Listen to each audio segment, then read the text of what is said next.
Anda kembali bersama kami di obrolan malam. Kami masih bicara mengenai upaya banding yang dilakukan oleh Verdi Sambo CS yang juga disertai dengan upaya banding yang coba dilakukan oleh jaksa penuntut umum. Mas Heri, tadi kita coba bandingkan nih kalau kasus lain ya saya katakan tadi di awal bahwa kenapa kita permasalahkan jaksa banding. Mungkin kalau kasus lain, katakanlah di Richard Eliezer katakanlah. Kan jadi pertanyaan publik juga, ini Richard dituntut 12 tahun, tapi kemudian vonis 1 tahun 6 bulan, malah nggak banding. Untuk putusan yang sudah sangat maksimal, malah banding jaksa. Ini kan menginjak-injak logika masyarakat pada umumnya mungkin ya?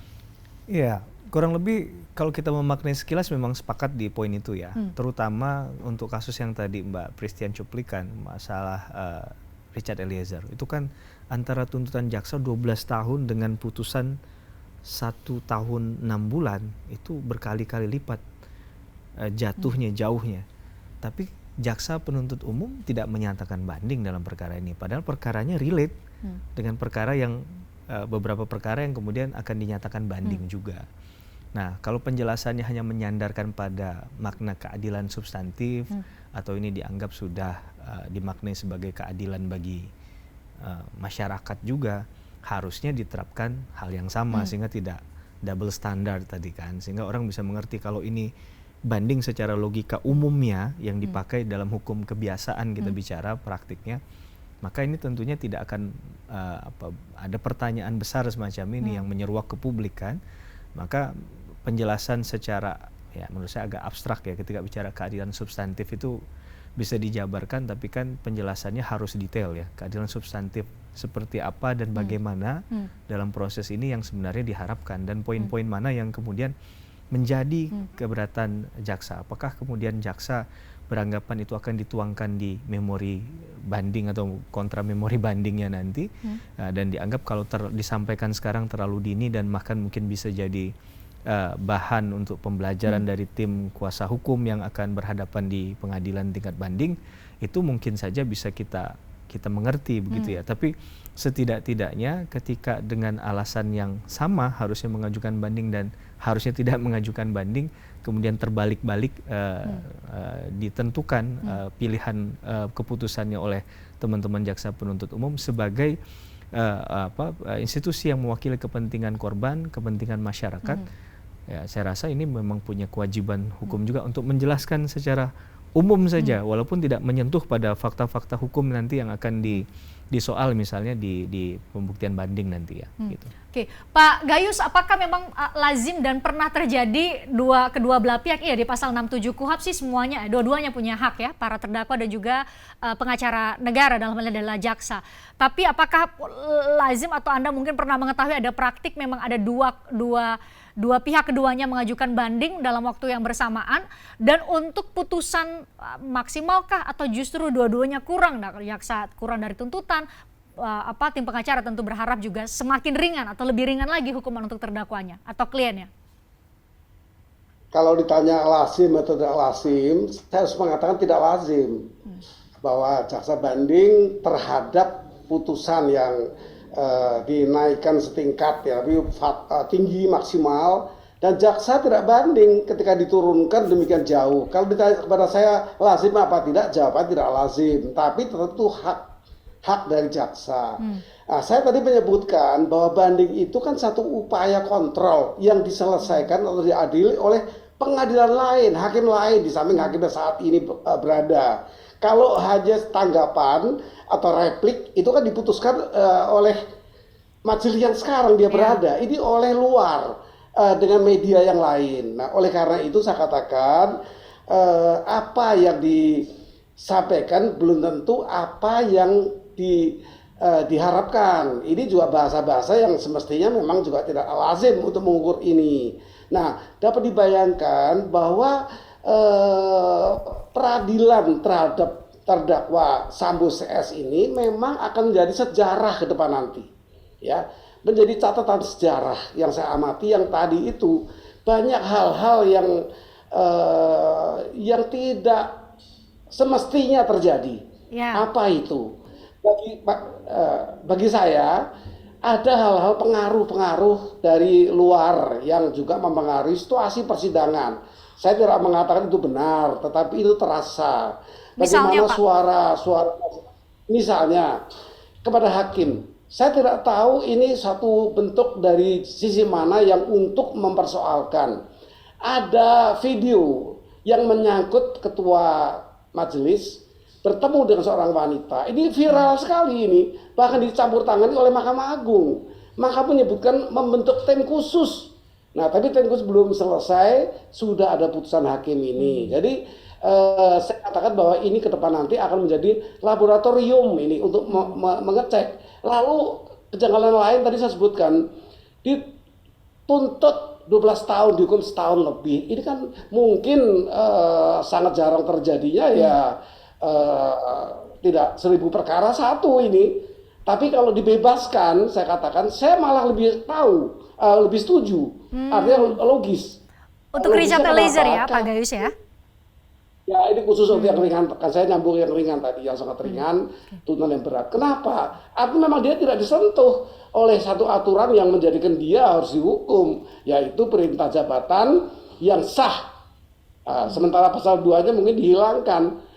Yang bersangkutan juga tidak terkait dengan tuduhan lain, dakwaan lain maupun tuntutan yang lain mengenai obstruction of justice. Tidak, hanya berdiri situ saja sebagai kelompok dari pembunuhan berencana. Nah, kalau rencana itu karena dia diperintah dan tidak dihukum, karena dia dibebaskan dari hak untuk dihukum, 51 ayat 1, nah itu lebih logis. Artinya apa?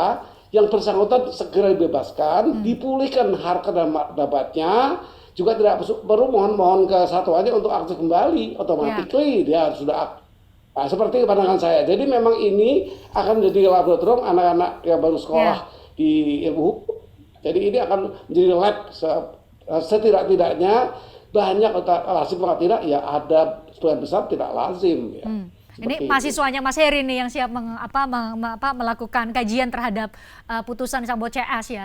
Tadi soal disparitas pidana ya terhadap lima terdakwa. Dalam hal ini kita exclude Richard Eliezer sebagai satu-satunya terdakwa yang dihukum minimum sekali 1 tahun 6 bulan. Tapi Mas Heri mungkin Anda bisa mengelaborasi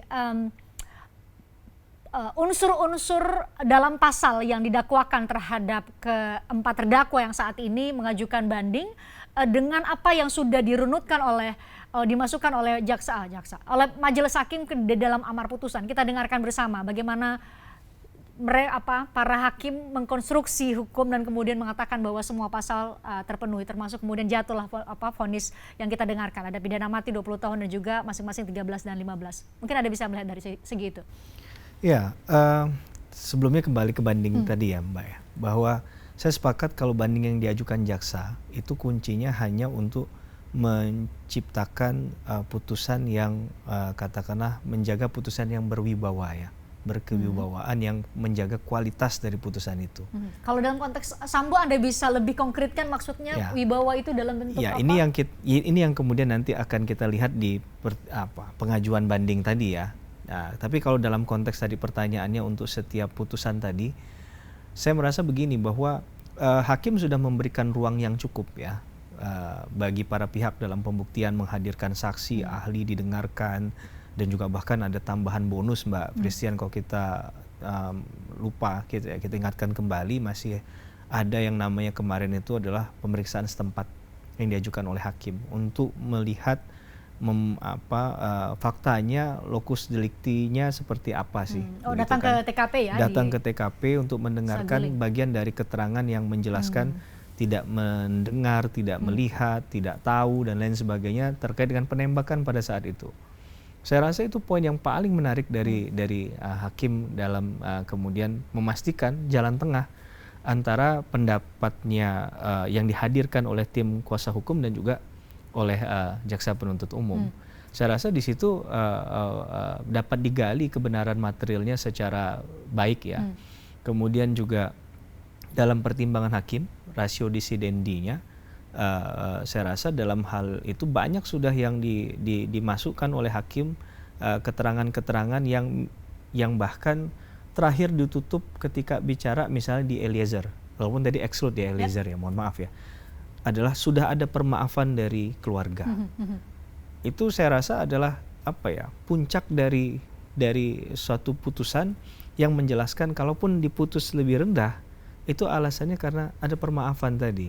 Karena kalau perdebatan masalah katakanlah porsinya jawaban dari Eliezer terhadap putusan ini termasuk kan, pengajuan permohonannya sebagai justice collaborator itu kan banyak yang mendenial karena beranggapan itu menguntungkan Eliezer. Tapi ketika ada pihak yang netral yang harusnya merasa dirinya sebagai korban kemudian sudah memaafkan, nah ini yang jadi poin yang menurut saya agak susah untuk dibantah oleh pihak yang sedang berperkara di pengadilan pada saat itu ya, karena beranggapan ya harusnya yang marah itu adalah keluarga korban yang masih hidup, tapi kok memaafkan, berarti ada alasan besar selain itu. Saya nggak bicara tentang gelombang apa dukungan dari fans, itu memang harus dikeluarkan dari itu semua ya. Memang hakim harus bicara tentang fakta materialnya sudah dipertimbangkan.